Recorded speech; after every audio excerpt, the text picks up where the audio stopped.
예수님의 첫 번째 복음, 이 땅에 오셔서 선포한 내용이 회개하라, 천국이 가까웠느니라는 메시지입니다. 하나님 나라 천국을 좋아하지 않을 사람들은 없지요. 문제는 회개라는 단어입니다. 회개라는 단어를 좋아할 사람은 거의 없습니다. 왜냐하면 내가 뭔가 잘못되었다는 인지가 있어야 회개하는 거죠. 나의 부족한 거라든지 죄인이라든지 어떤 회개할 수 있는 근원과 원인을 알고 있지 않으면 회개가 되지 않기 때문에 보편적으로 사람들은 회개라고 하는 단어 자체를 싫어합니다. 죄를 지적하는 것과 같습니다. 그러나 예수님은 이 땅에 오셔서 첫 번째 메시지로 회개와 천국을 증거했습니다. 마태복음 4장에 보니까 그 이후에 예수님이 제자들을 픽업하기 시작합니다. 베드로와 안드레를 부르셨습니다. 그 다음에 예수님이 하신 일이 치유 사역입니다.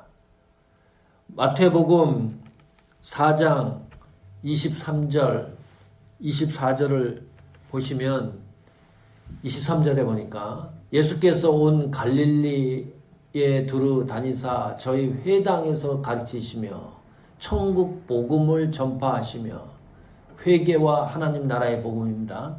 백성 중에 모든 병과 모든 약한 것을 고치시니, 여기 보니까 모든 병과 약한 것, 인간이 가지고 있는 약한 부분들을 치유하셨다. 24절에 보면 더 분명해집니다.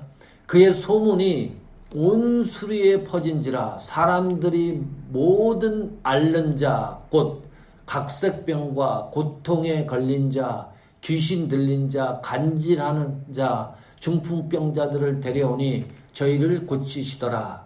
이게 무슨 말인가요? 도저히 그 당시 의술로 고칠 수 없는 병들을 예수님이 고치시기 시작을 했다. 치료하기 시작을 했다. 이게 뭐 엄청난 기적입니다. 전 세계가 발칵 뒤집히는 거죠. 이 정도의 치유의 능력을 예수님이 하고 있었기 때문입니다.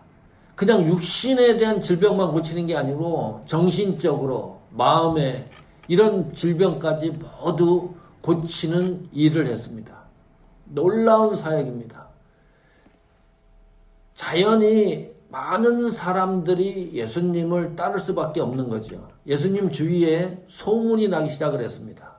24절에도 예수님의 소문이 온 수리에 퍼져가지고 인산인해를 이루고 예수님을 따르는 사람들이 늘어나기 시작을 했습니다. 그 다음에 25절 보십시오. 마태복음 4장 25절에 갈릴리와 데가볼라와 예루살렘과 유대와 요단강 건너편에서 허다한 무리가 쫓으니라. 셀 수 없는 많은 사람들이 예수님을 쫓기 시작을 했습니다. 그 다음이 마태복음 5장 1절로 넘어갑니다. 예수께서 무리를 보시고 산에 올라가 앉으시니 제자들이 나온지라. 그 수많은 무리들을 내버려 두고 예수님이 산으로 이동하셨습니다. 움직였다는 거죠. 그래서 마태복음 5장, 6장, 7장이 산상수훈입니다. 오늘 예배 시간에 집중해야 될 것은 하나님이 일하시는 방법입니다. 하나님이 도대체 어떻게 일을 하시는가, 그것에 집중하려고 합니다. 그 첫 번째는 하나님은 무리, 군중과 관계없이 일하시는 분이십니다. 일하신다는 거죠. 자, 대다수 무리와 군중들의 관심은 뭔가요? 예수님을 쫓는 관심이 병 고치기 위해서입니다. 내 문제를 해결하기 위해서 예수님을 따르고 있었습니다. 한두 사람이 아니고 이것이 대중적으로 수많은 사람들이 그렇다는 거죠. 병 고치는데 제자들도 마찬가지입니다. 예수님을 쫓는 방법 중에 하나가, 왜 예수님을 따르느냐? 혹시 이 예수 그리스도가 로마 시대에, 그 시대에 대통령이 될지도 모른다. 그러면 대통령이 되면 나도 국회의원을 한다든지 장관을 한다든지 국무총리 한 자리 할 수 있을 것이다. 그런 논의도 제자들이 했었습니다.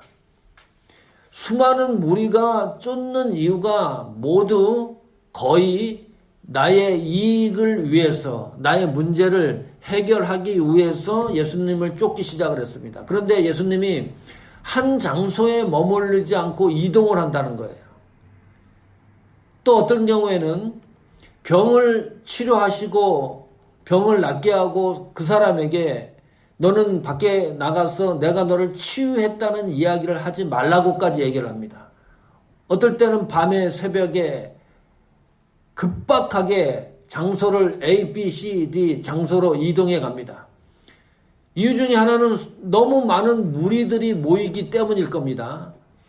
그래서 장소를 이동할지도 모릅니다. 그러나 상식적으로 생각을 하면 그냥 한 장소에서 예수님이 그런 치유의 능력을 행하셨다 그러면 가만히 있어도 사람들이 찾아오는 거잖아요. 배를 타고 비행기 타고 어디 전 세계 방방곳곳에서 치료받기 위해서 예수님이 찾아올 텐데 사람들 무리 중심에 예수님이 사역을 하는 게 아니고 또 다른 곳으로 계속해서 이동해 간다는 거죠.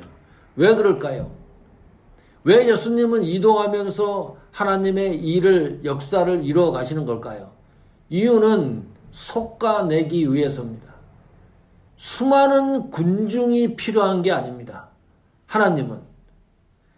기독교 전 역사를 보면 하나님의 역사를 준행해 오는데 다수를 움직여서 하나님이 일한 적이 없습니다. 한 사람, 두 사람, 소수의 인원을 가지고 하나님의 역사를 일궈 나갑니다. 아주 특별합니다. 우리가 생각하면 대형교회, 수많은 사람이 움집하는 곳에 하나님의 놀라운 역사가 더 많이 일어날 줄 생각을 하는데 성경은 전혀 그러지 않습니다. 그렇게 말씀하지 않습니다. 가장 작은 것, 작은 소수의 무리를 가지고 하나님의 역사를 준행해 나가는데 예수님도 마찬가지지요. 아니 예수님을 쫓는 사람들이 어마무시한 무리들 군중인데 그 사람들을 다 사용해서 하나님의 일을 하면 더 효과적이지 않습니까?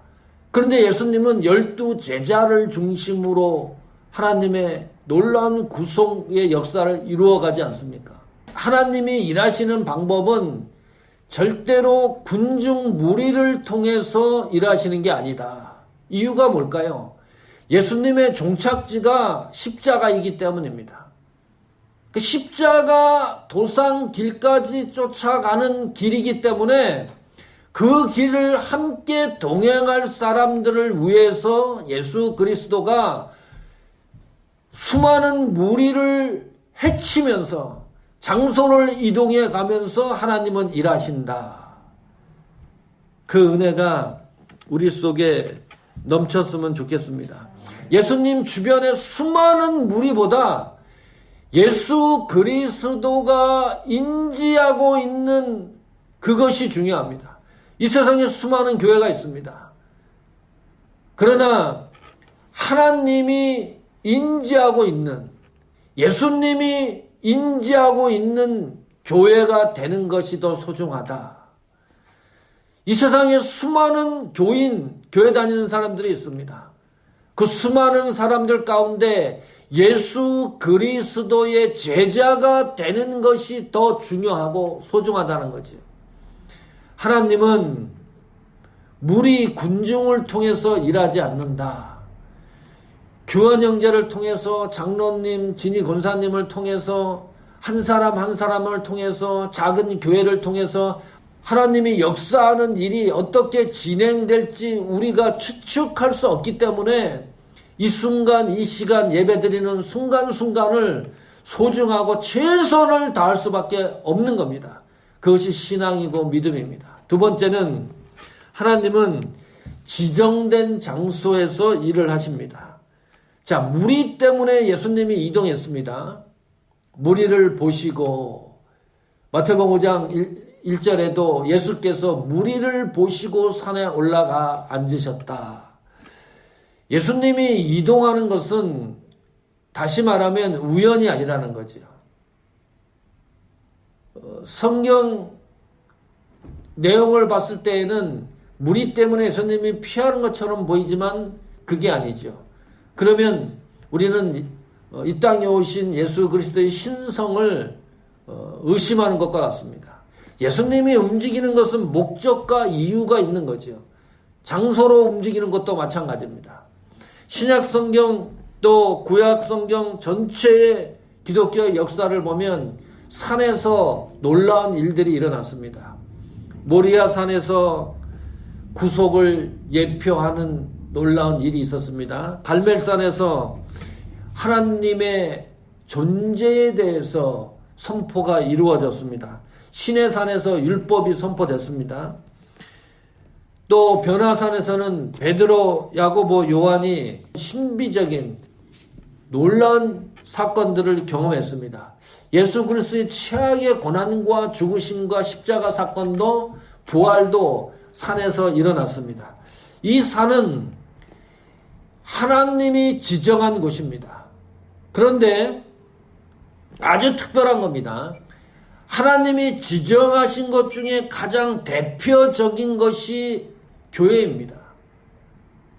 이거는 하나님이 지정하신 거예요. 그리고 지정했을 뿐만이 아니고 교회가 예수 그리스도의 핏값으로 세워주신 몸이라고 말하고 있습니다. 수많은 시공간을 초월한 장소에서 하나님을 만날 수가 있지만 하나님이 지정하신 이 교회는 특별한 장소라는 것과 같습니다. 그러니까 하나님은 교회를 절대로 포기하지 않는다. 지금 교회가 흔들리고 있잖아요. 제가 아주 자주 계속해서 이 코비드-19 때문에 말씀드리는 거죠. 종말의 징조가 뭡니까? 예수님이 가까이 오고 있다는 그 특별한 마지막 때에 나타나는 징조가 뭡니까? 뭐 자연 현상도 있고 인간의 부패도 있고 또 뭐 적그리스도가 많이 나오고 그러는 것 가운데 가장 주의 깊게 바라봐야 될 것은 교회가 사라지는 겁니다. 지구상에서. 지금 코비드-19 이것이 중요한 게 아니라 이 팬데믹이라는 이것 때문에 교회가 자꾸 모임이 사라지고 교회의 가치가 점점점 떨어지고 교회가 필요 없다고 이런 사람들의 생각이 점점점 늘어나고 이런 징조가 예수 그리스도가 이 땅에 오시는 그 날이 눈앞에 왔다는 거예요. 그런데 하나님은 교회를 포기하지 않으신다고 말합니다. 만약에 하나님이 교회를 포기한다 그러면 어떤 현상이 일어나나요? 우리의 구원도 포기하는 것과 같습니다. 그냥 하나님이 손들어 버리는 거예요. 만약에 어느 날 하나님이 교회를 포기한다. 너희의 구원을 포기한다. 이래 버리면 어찌 되는 거예요? 지상 최대의 사기꾼이 하나님이에요. 부도되는 것과 같아요. 아니 우리가 지금까지 어떤 분들은 7, 80년 동안 하나님을 섬기고 교회에 봉사하고 선교 다니고 온갖 시간과 물질과 이런 것을 내 인생을 투자해서 하나님을 섬겼는데 하나님이 교회를 포기하고 우리의 구원을 갖다가 다 부도를 내버린다 그러면 큰일 아닙니까? 그런 일은 일어나지 않는다는 거예요. 그러면 교회를 하나님이 특별한 곳으로 지정했다 그러면 이 교회 안에서 함께 신앙생활하는 우리들은 심각하게 긴장을 해야 됩니다. 그게 무슨 말이에요? 하나님이 특별히 지정하신 교회 안에서 기도가 되지 않으면 하나님을 믿는 믿음을 다시 한번 확인해야 됩니다. 하나님이 지정하신 교회에서 찬양과 예배와 헌신과 모든 것들이 제대로 이루어지지 않으면 내가 지금 하나님을 제대로 믿고 있는가? 그것을 어디에서 확인하는 거예요? 교회에서 확인하는 겁니다. 하나님은 특별히 교회를 통해서 하나님의 역사를 완성해 나갈 겁니다. 성취해 나갈 겁니다. 교회 안에서 나의 신령과 진정으로 모든 것을 쏟아서 찬양할 때도 그렇고 기도할 때도 그렇고 말씀을 들을 때에도 여기 교회 안에서 문제, 우리의 목표, 소망, 그 어떤 모든 것들이 이 교회 안에서 모두 성취되어야 하는 것이 신앙의 기본입니다. 왜냐하면 교회를 하나님이 특별히 지정했기 때문입니다. 이곳을 통해서 우리 사모하는 교회를 통해서 지상의 모든 교회를 통해서 하나님은 하나님의 놀라운 구속의 역사를 이루어 나갈 것이다. 세 번째는 하나님은 말씀을 통해서 일하시는 분입니다. 하나님은 선포된 말씀으로 일하십니다. 5장 2절 보십시오. 입을 열어 가르쳐 가라사대. 누가 이야기하는 겁니까? 예수님이 선포하는 겁니다. 어떤 선지자가 말하는 거 아닙니다. 유명한 강사가 얘기하는 것도 아닙니다. 부흥사가 말하는 것도 아닙니다. 교사가 말하는 것도 아닙니다. 철학자가 말하는 것도 아닙니다. 대통령이 말하는 것도 아닙니다. 예수님이 직접 입을 열어서 가르쳐 가라사대 말씀을 선포했다. 지금 마태복음 5장 2절의 이 말씀을 읽으면서 어떤 느낌을 받습니까? 장엄하지 않습니까? 권위가 있지 않습니까? 하나님이 직접 하시는 말씀이기 때문입니다. 예수님이 직접 하시는 말씀이기 때문입니다. 생명력이 있지 않습니까? 권위가 있지 않습니까?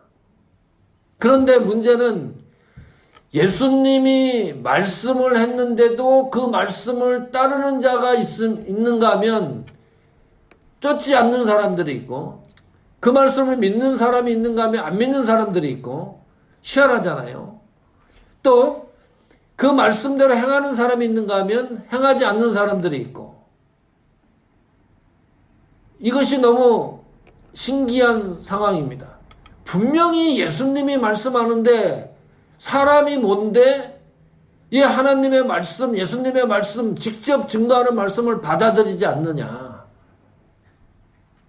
우리가 전하면 그럴 수 있다라고 생각이 들지만은 지금 마태복음 5장 2절에 예수님이 직접 말씀을 증거하는데 이유가 뭘까요? 이유는 하나님의 복음의 역사의 구속력 때문입니다. 이게 무슨 말입니까? 하나님의 말씀은 구원받은 성도들에게만 효력이 있는 말씀입니다. 안 믿는 사람들에게는 이 복음이 필요가 없어요. 예수님을 믿지 않으면 하나님의 말씀이 내 속에서 역사하지 않는다니까요. 그러면 이 세상에 하나님의 복음이 선포가 됐는데 수많은 사람들이 믿지 않는데 그 중에 내가 하나님의 말씀을 믿고 구원을 인식을 하고 예수님을 따라간다고 하는 것은 이것은 세상 최고의 기적과 같은 일입니다. 내가 이 말씀이 예수님의 말씀으로 믿어지니까요. 그뿐만이 아니라 이 말씀이 구속력, 나를 구원하는 메시지로 믿어지니까 이것보다 놀라운 일이 어디 있습니까? 말씀의 효력이 하나님의 말씀을 통해서 하나님은 일하신다는 것을 잊지 않기를 축복합니다.